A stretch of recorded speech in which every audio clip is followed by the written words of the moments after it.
Bismillahirrahmanirrahim. Alhamdulillahirabbil alamin. Hamdan katsiran thayyiban mubarakan fih kama yuhibbu rabbuna wa yardah. Wassalatu wassalamu ala nabiyyina Muhammadin wa ala alihi wa sahbihi ajma'in, amma ba'du. Kembali kita membaca kitab Ushulus Sunnah karya Imam Ahmad bin Hanbal rahimahullahu taala dengan syarah dari Syekh Sa'ad bin Nasir Asy-Syafiri hafizahullahu taala. Silakan dibuka halaman 38.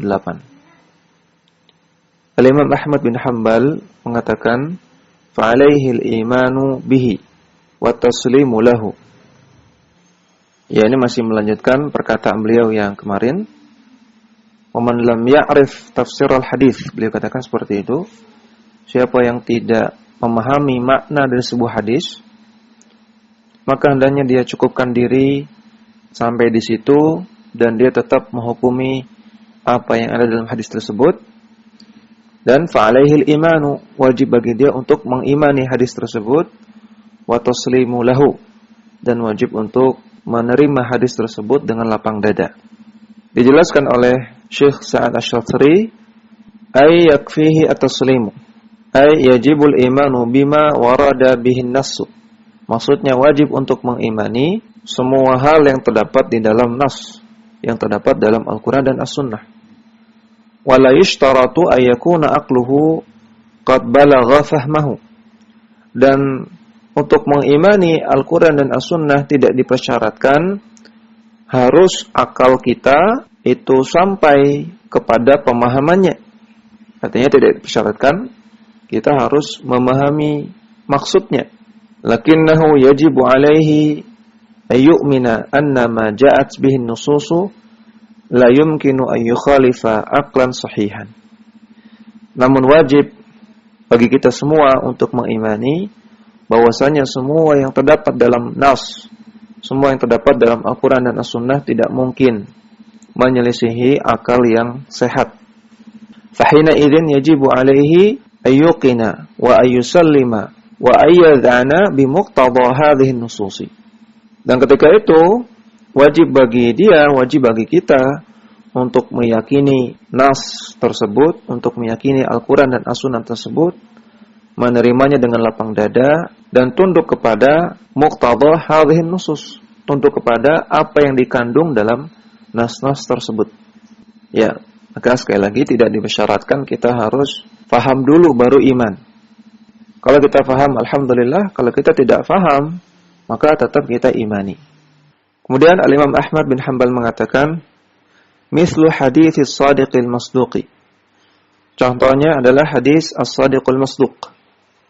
As-shadiq artinya orang yang benar atau orang yang jujur. Dari kata-kata shadaqa, artinya benar atau jujur. Al-masduq artinya orang yang dibenarkan atau orang yang dipersaksikan kejujurannya. Orang yang dipersaksikan kebenarannya atau orang yang dipersaksikan kejujurannya. Ini makna dari al-masduq. Dan istilah as-shadiqul masduq ini adalah julukan atau sifat dari Rasulullah sallallahu alaihi wasallam. As-shadiqul masduq itu Rasulullah sallallahu alaihi wasallam. Karena beliau adalah orang yang jujur dan orang yang benar, dan juga beliau masduq. Dipersaksikan oleh Allah bahwasanya beliau adalah orang yang benar, dan Allah juga persaksikan bahwasanya beliau orang yang jujur. Kita lihat penjelasan Syekh Asy-Syafiri. Matsal al-muallifu lidzalika bi haditsis shadiqil masduqi wa huwa hadits Ibnu Mas'ud. Al-Imam Ahmad mencontohkan di antara hadis yang wajib kita imani walaupun kita tidak faham maknanya adalah di antaranya hadis as-shadiqul masduq, yaitu hadisnya Ibnu Mas'ud radhiyallahu ta'ala anhu. Qala, bahwasanya Rasulullah sallallahu alaihi wasallam bersabda, "Inna ahadakum yajma'u fi batni ummihi 40 yawman." Sesungguhnya salah seorang di antara kalian, maksudnya kalian ya. Ahadakum di sini maksudnya kalian. Sesungguhnya kita dikumpulkan penciptaannya, artinya dikumpulkan unsur-unsur yang membentuk kita, bagian-bagian, komponen-komponen yang membentuk manusia, fi batni ummihi, di dalam perut ibunya, 40 yauman, dalam jangka waktu 40 hari. Tsumma yakunu 'alaqatan mithla dzalika. Kemudian setelah itu menjadi 'alaqah, menjadi segumpal darah, mithla dzalika, seperti itu juga. Kata-kata mithla dzalika maksudnya arba'ina yauman juga. Jadi fase pertama 40 hari, fase kedua sehingga sampai menjadi 'alaqah itu 40 hari juga. Tsumma yakunu mudghatan mithla dzalika. Kemudian setelah itu menjadi mudghah, menjadi segumpal daging selama 40 hari juga. Berarti 40 hari dikali 3 fase, totalnya 120 hari. Sehingga para ulama mengatakan janin kalau sudah berusia 120 hari, maka ia sudah ditiupkan ruh. Andaikan janin tersebut keguguran atau meninggal, maka dimakamkan sebagaimana dimakamkannya orang yang hidup. Tsumma yab'atsullahu malakan fayu'maru bi arba'in. Kemudian Allah Subhanahu wa taala mengutus malaikat. Dan malaikat tersebut diperintahkan dengan 4 perintah. Bikatsbi rizqihi. Yang pertama diperintahkan untuk menetapkan rezekinya. Wa ajalihi. Yang kedua menetapkan ajalnya. Wa amalihi. Yang ketiga menetapkan amalannya. Apakah dia menjadi orang yang soleh ataukah orang yang tidak soleh. Yang keempat, wasyaqiyyun aw sa'idun. Menetapkan nasibnya di dunia. Apakah dia menjadi orang yang sengsara ataukah orang yang bahagia. Hadisnya sahih, riwayat Bukhari Muslim. Tsumma dzakara Nabi sallallahu alaihi wasallam mithalan. Kemudian yang semana dengan hadis ini, Nabi sallallahu alaihi wasallam memberikan contoh dalam hadis yang lain. Faqala, Nabi sallallahu alaihi wasallam bersabda, "Inna ahadakum la ya'malu bi'amali ahli jannati." Salah seorang di antara kalian ada yang beramal dengan amalan-amalan penduduk surga. Artinya amalan-amalan soleh selama di dunia. Hatta ma yakunu bainahu wa bainaha illa dira'un.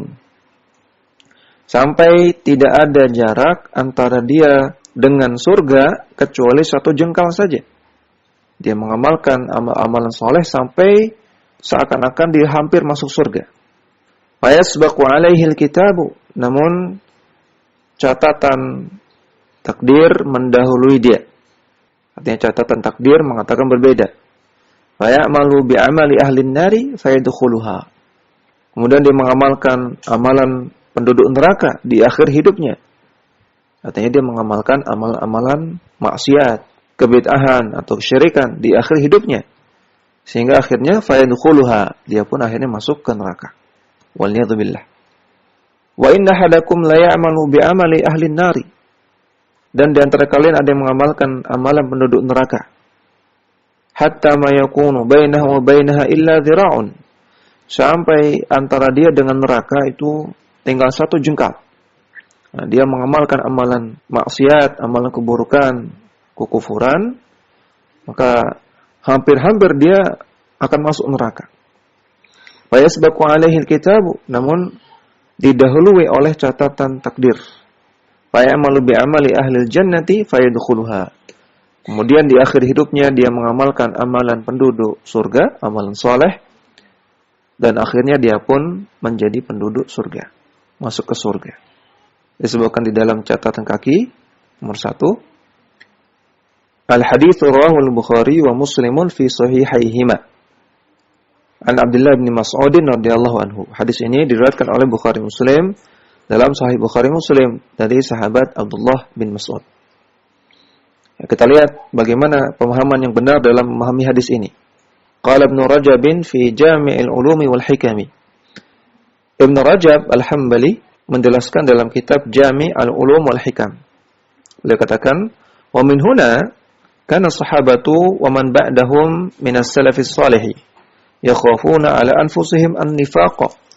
Dari hadis ini, maka para sahabat dan orang-orang setelah mereka dari kalangan salafus saleh, mereka khawatir diri mereka tertimpa penyakit kemunafikan. Artinya mereka khawatir selama ini mereka menganggap telah mengamalkan amalan soleh, padahal mereka tertipu oleh diri mereka sendiri. Mereka khawatir munafik. Wa yashtaddu qaliquhum wa jaza'uhum minhu. Dan kekhawatiran mereka dan juga ketakutan mereka itu yashtaddu, sangat-sangat luar biasa. Jadi ketakutan mereka terhadap kemunafikan, kekhawatiran mereka akan akhir kehidupan yang buruk, su'ul khatimah, itu sangat-sangat takut sekali, sangat-sangat luar biasa ketakutan dan kekhawatiran mereka. Fal mu'minu yakhafu ala nafsihi an-nifaqa al-asghara.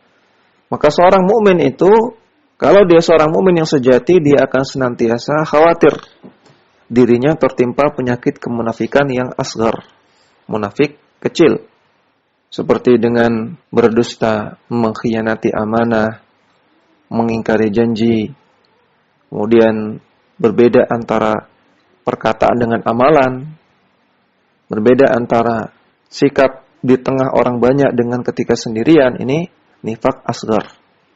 Wa yakhafu ay yaghliba dzalika alaihi indal khatimati wa yakhruju ila an-nifaqil akbari.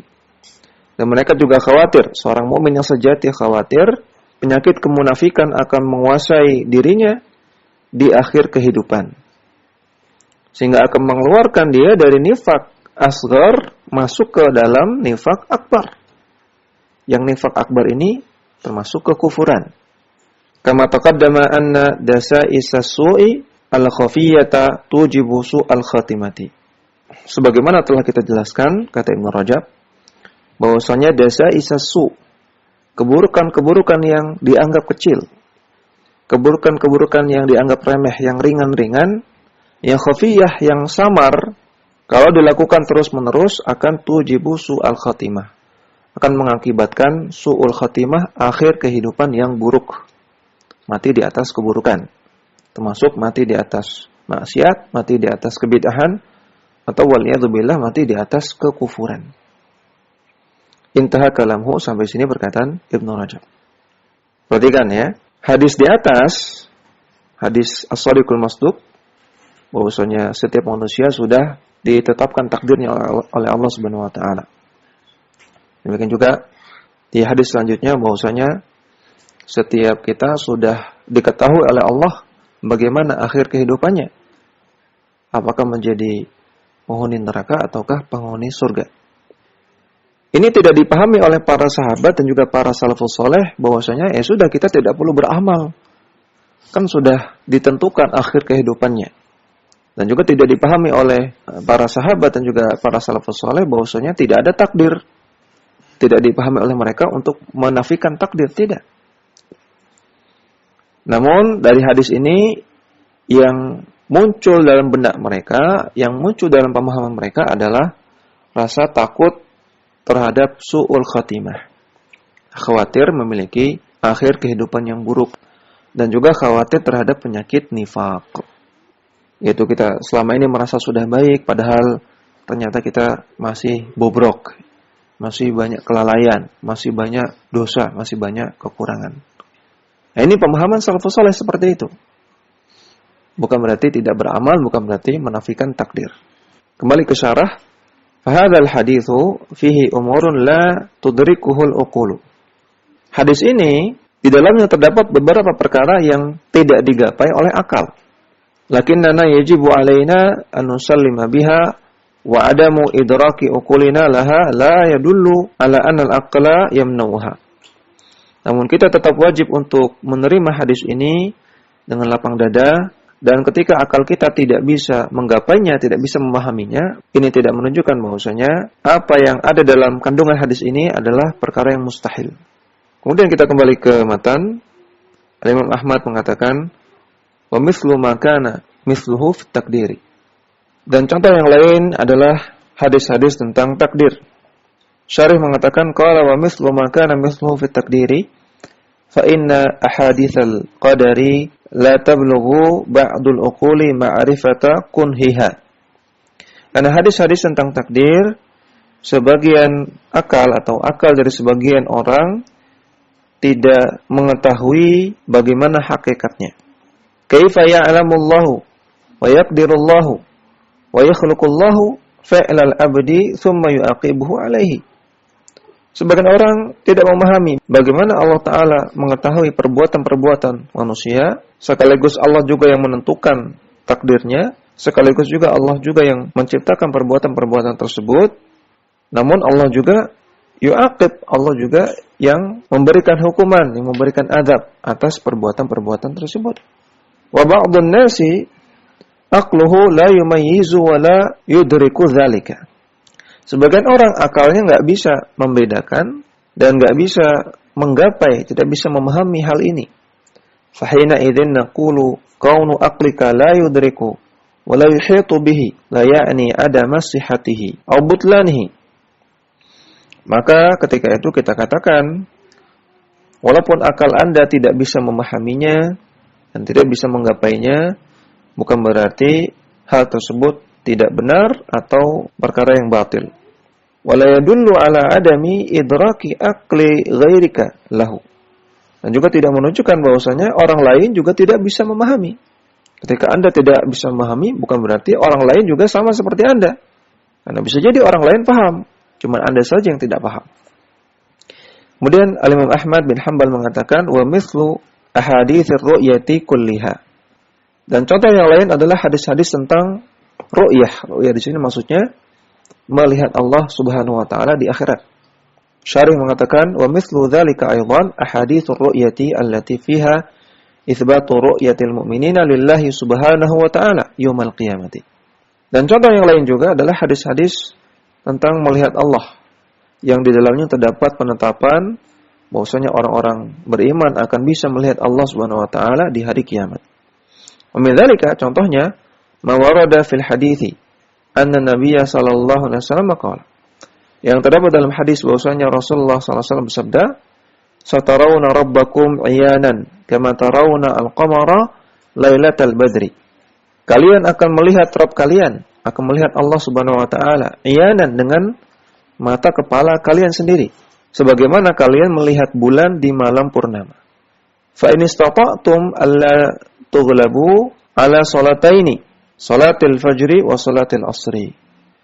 Maka kalau kalian ingin mendapatkan kesempatan itu, kalau kalian ingin melihat Allah Subhanahu wa taala, maka sebisa mungkin jangan sampai kalian tertidur atau terlewat dari dua salat, yaitu salat subuh dan salat asar. Di catatan kaki nomor 1, al-hadits rawahu al-Bukhari wa Muslimun fi sahihaihima an Jarir bin Abdullah radhiyallahu anhu. Hadis ini riwayat Bukhari Muslim dalam Sahih Bukhari dan Muslim dari sahabat Jarir bin Abdullah radhiyallahu anhu. Qala, ia mengatakan, kunna inda Nabi sallallahu alaihi wasallam. Suatu hari kami bersama Nabi sallallahu alaihi wasallam. Fa nadhara ila al-qamari lailatan. Kemudian Nabi sallallahu alaihi wasallam memandang kepada bulan, memandang ke arah bulan di malam hari. Yakni al-badra. Ya, maksudnya adalah di malam bulan purnama. Faqala, kemudian Nabi bersabda, innakum satarawna rabbakum kama tarawna hadzal qamara la tudammuna fi ru'yatihi. Sesungguhnya kalian akan melihat Rabb kalian, melihat Allah Subhanahu wa taala sebagaimana kalian melihat bulan ini. Yang ketika kalian melihat Allah Subhanahu wa taala, la tudammun, kalian tidak akan berdesak-desakan. Fa in istata'tum alla tughlabu ala salatin qabla tulu'i syamsi wa qabla ghurubiha faf'alu. Dan andaikan kalian mampu untuk tidak terlewat dan tidak tertidur dari mengerjakan salat sebelum terbit matahari, yaitu salat subuh, dan salat sebelum tenggelamnya matahari, yaitu salat asar, faf'alu, maka hendaknya lakukan. Itu maksudnya berusahalah supaya tidak tertinggal, terlewat, tertidur salat asar dan salat subuh. Tsumma qara'a, kemudian Rasulullah sallallahu alaihi wasallam membaca ayat wasabbih bihamdi rabbika qabla tulu'i syamsi wa qabla al-ghurub. Bertasbihlah dengan memuji nama Rabbmu sebelum terbitnya matahari dan sebelum tenggelamnya matahari. Surah Thaha ayat 130. Kita kembali ke syarah. Famithlu hadza yajibul imanu bihi. Maka hadis yang seperti ini wajib untuk kita imani. Wa qawnu aqli ba'dhin nasi la tudrikuhu wa la ta'rifu ma'nahu la ya'ni nafya muqtada hadhihi an-nususi. Ketika akal dari sebagian orang tidak mampu untuk menggapainya dan tidak mampu untuk memahaminya dan tidak mampu untuk memahami maknanya, bukan berarti kita menafikan kandungan dari nas-nas seperti ini. Fa inna nususa qad ta'ti bima tuharu fihi al-uqulu wa ta'jizu an fahmihi. Terkadang nas-nas Al-Qur'an dan As-Sunnah itu datang dengan kandungan yang membuat sebagian akal manusia itu heran, bingung, dan tidak mampu untuk memahaminya. Lakin la yumkinu an ta'tiya syari'atu bi amrin yukhalifu madlul al-aqli. Namun tidak mungkin syariat datang dengan membawa sesuatu yang bertentangan dengan akal yang sehat. Kemudian kembali ke matan, Al-Imam Ahmad bin Hanbal mengatakan, wa inna'at 'anil asma'i wastauhasha minha al-mustami'u.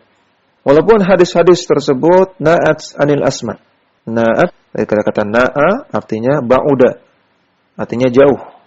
Walaupun hadis-hadis tersebut jauh dari pendengaran, artinya belum pernah didengar sebelumnya, asing. Wastauhasha, istauhasha, yastauhishu artinya merasa asing, merasa aneh.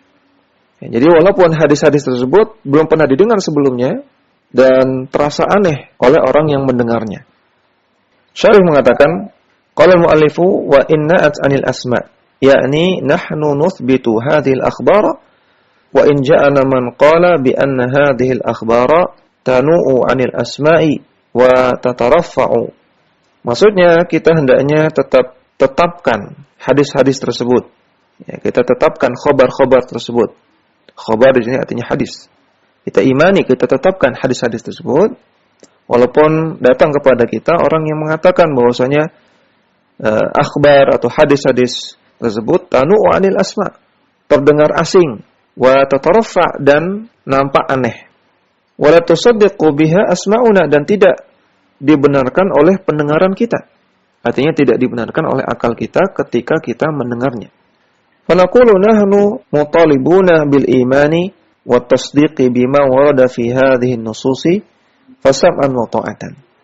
Maka kita katakan, kita dituntut untuk mengimani dan membenarkan semua yang terdapat di dalam nas Al-Quran dan As-Sunnah, sam'an wa ta'atan. Kita benarkan dan kita taati. Walau istauhasha minha ba'dul mustami'in, walaupun dianggap aneh oleh sebagian orang yang mendengarnya. Fa anta la tanduru ila istihashi nafsika, maka Anda tidak perlu melihat kepada perasaan aneh yang ada dalam diri Anda. Fa innama tanduru ila anna al-wajiba 'alaika al-imanu lidalalati hadhihi an-nususi. Namun yang hendaknya Anda lihat adalah bahwasanya Anda wajib untuk mengimani makna-makna dari nas-nas tersebut. Wa tasdiqu biha ma adami raddi harfin wahidin minha. Dan yang Anda lihat adalah Anda wajib untuk membenarkan nas-nas tersebut tanpa menolaknya walaupun satu huruf pun. Wahina idzin naqulu, maka kita katakan, innal ayatil qur'aniyata allati warada fiha syai'un minal mu'taqadati awil maghibati yajibu al-imanu biha wa taslimu bimadmuniha wa muqtadaha. Ayat-ayat Al-Quran yang terdapat di dalamnya perkara-perkara akidah dan juga perkara-perkara gaib, maka wajib bagi kita untuk mengimaninya dan wajib bagi kita untuk menerima kandungannya dan juga segala konsekuensinya. Wa hakadha al-akhbaru al-waridatu 'anin nabi sallallahu alaihi wasallam bi isnadin sahihin. Demikian juga khabar-khabar atau hadis-hadis yang diriwayatkan dari Rasulullah sallallahu alaihi wasallam dengan sanad yang sahih. Sawa'un kana isnadan mutawatiran atau kana isnadan ahadiyan sahihan. Baik hadis tersebut sanadnya mutawatir ataupun hadis tersebut sanadnya ahad namun sahih. Ahlussunnah wal Jamaah sepakat bahwasanya hadis ahad kalau itu sahih maka itu adalah hujjah, adalah dalil yang kita terima. Walana duribu lidzalika misalan. Dan akan kami berikan beberapa contoh, kata beliau. Ja'a fil hadits sahih anna Nabiy sallallahu alaihi wasallam qala. Terdapat dalam hadis yang sahih bahwasanya Nabi sallallahu alaihi wasallam bersabda, yanzilu rabbuna tabaraka wa ta'ala ila sama'id dunya fi kulli lailatin fayaqulu. Allah tabaraka wa ta'ala, Rabb kita turun ila sama'id dunya, ke langit dunia, fi kulli lailatin, setiap malam. Fayaqulu, kemudian Allah Ta'ala berfirman, dan seterusnya. Al-haditha, disebutkan dalam catatan kaki nomor 2, rawahu al-Bukhari wa Muslim an Abi Hurairah. Hadis ini riwayat Bukhari Muslim dari sahabat Abu Hurairah. Maka perhatikan, ini hadis yang sahih dan memuat tentang perkara mu'taqadat dan juga perkara al-maghibat, perkara akidah dan perkara gaib tentang turunnya Allah ke langit dunia. Yang ini terjadi setiap malam. Qad yaqulu qail, terkadang ada orang yang bertanya, kaifa yanzilu rabbuna tabaraka wa ta'ala ila sama'id dunya fi thuluthil akhiri? Bagaimana mungkin Allah Subhanahu wa taala turun ke langit dunia di sepertiga malam akhir? Wa thuluthul akhiru yakhtalifu ma baina baladin wa akhara. Padahal sepertiga malam itu antara satu negara dengan negara yang lain beda-beda. Kalau di Indonesia sedang malam, sepertiga akhir malam, mungkin di benua Amerika itu sedang siang. Di benua Amerika sedang malam, di Indonesia sedang siang, beda-beda. Naqulu, maka kita jawab, aqluka lam yuhit ma'rifatan wa madlulan bimadluli hadzal hadithi. Akal Anda tidak memiliki ma'rifah, tidak memiliki pemahaman wa madlulan, dan juga tidak memahami makna dari makna hadis ini. Wa kaunu aqlika ajiza an fahmihi la yanbaghi an yakuna saddan laka 'anil imani bihi. Dan ketika akal Anda tidak mampu untuk memahaminya, maka tidak semestinya Anda sad dan berpaling untuk mengimani hadis ini. Amin wa aiqin wattahim aqlaka. Maka tetaplah imani hadis ini, tetaplah yakini kebenaran hadis ini, dan tuduhlah akalmu, tuduhlah akal Anda yang kurang, akal Anda yang punya keterbatasan. Qul aqli ajiza an fahmi mithli hadza. Katakanlah bahwasanya akal saya tidak mampu untuk mencerna atau tidak mampu untuk memahami masalah seperti ini. Lakin madama annahu qad thabata fasam'an wa ta'atan. Namun selama hadis itu thabata, sahih, maka katakanlah sam'an wa ta'atan. Saya mendengar dan saya taat. Wa yaqin bi anna madlul al-hadithi la yumkinu an yukhalifa madlul al-aqli. Dan yakinilah bahwasanya makna dari hadis tidak mungkin bertentangan dengan akal sehat. Lakin qaunu aqlika lam yudrik wajha as-sawabi fi hadha la ya'ni anna syar'a aw an-nassa warada bima yadullu ala mudadatil aqli. Namun ketika akal Anda tidak bisa memahami dengan pemahaman yang benar dalam masalah seperti ini, bukan berarti syariat atau juga nas itu memuat atau menyampaikan sesuatu yang bertentangan dengan akal. Wal jawabu fi mithli hadza sahlun wa yasirun. Dan menjawab pertanyaan seperti di atas itu mudah dan mudah. Wa man sya'u syubhati 'inda man yaqulu hadzal kalama annahu qasa Allah azza wa jalla ala adamiyina. Sumber dari syubhat orang yang mengatakan perkataan seperti ini adalah bahwasanya dia mengkiaskan Allah azza wa jalla dengan adamiyin, dengan manusia. Kembali ke kias lagi. Banyak kesesatan muncul dari sumber qiyas, mengqiyaskan Allah dengan makhluk, menganalogikan Allah dengan makhluk. Fakama annal makhluqa la yakunu fi makanin hatta yakhluwa minhu al-makanul akharu. Makhluk itu tidak mungkin ketika dia berada di suatu tempat kecuali dia harus meninggalkan tempat yang lain. Kalau saya ada di luar rumah, berarti saya harus meninggalkan dalam rumah. Kalau saya ada di luar rumah, berarti saya tidak di dalam rumah. Kalau saya di dalam rumah, maka saya tidak di luar rumah. Ini makhluk. Dhanna dzalika dhannu anna Allah Ta'ala mithla dzalika. Maka orang yang bertanya tadi, yang punya sangkaan seperti tadi, dia menyangka bahwasanya Allah itu seperti makhluk tadi. Kalau dia berada di suatu tempat, maka dia harus meninggalkan tempat yang lain. Itu makhluk. Nah, orang yang punya pertanyaan tadi, dia punya cara berpikir seperti ini dulu. Ini sumbernya. Yaitu menganalogikan Allah dengan makhluk. Yang makhluk itu tidak bisa berada di beberapa tempat secara sekaligus. faqad yalzamu min itsbati nuzuli khuluwal arsy an hasabi dhannihim al-fasidi. Maka turunnya Allah ke langit dunia ini mengkonsekuensikan, mengakibatkan kosongnya arsy menurut sangkaan mereka yang rusak tersebut. Ayat mengatakan Allah Ta'ala di atas arsy. Ketika Allah Ta'ala turun ke langit dunia berarti arsy kosong. Ini kata mereka. Ini menurut sangkaan mereka. Li'annahu dhanna anna Allah al-'azima yumathilul makhluqa. Karena mereka menyangka bahwasanya Allah Ta'ala yang Maha Agung itu semisal dengan makhluk. Fa'in wujida fi makanin khallat minhu al-amkinatul ukhra. Ketika ada di suatu tempat, maka tempat yang lain kosong dari sesuatu tersebut. Ini sifatnya makhluk. Allah Jalla wa'ala la yasihu an yuqasa 'ala al-makhluqi qiyasan tamthiliyan kama taqaddama. Dan Allah Jalla wa'ala tidak sah, tidak boleh dikiaskan dengan makhluk dengan qiyas tamthili seperti sudah dijelaskan sebelumnya. Fallahu subhanahu wa ta'ala muttasifun bi sifatil ulu. Dan Allah Subhanahu wa taala itu disifati dengan sifat maha tinggi. Wa man yanfi al-uluwa yadhunnu anna al-uluwa huwa min jihatihi faqat. Dan orang yang menafikan sifat ulu, orang yang menafikan sifat kemahatinggian Allah, bahwasanya Allah maha tinggi di atas arsy-Nya, orang tersebut menyangka bahwasanya al-ulu sifat maha tinggi itu tinggi dari sisi dia saja. Dia menyangka Allah itu maha tinggi dengan sifat tinggi yang sama seperti sifat tinggi makhluk. Tinggi dalam arahnya makhluk. Wala ya'lamu annal 'uluwa muhitun bil makhluqati. Dia tidak mengetahui, dia tidak memahami bahwasanya sifat maha tinggi Allah itu meliputi segala sesuatu. Ya, sifat maha tinggi Allah, tinggi di sini berbeda dengan tingginya makhluk. Makhluk punya jihah, punya arah. Kanan, kiri, depan, belakang, atas, bawah.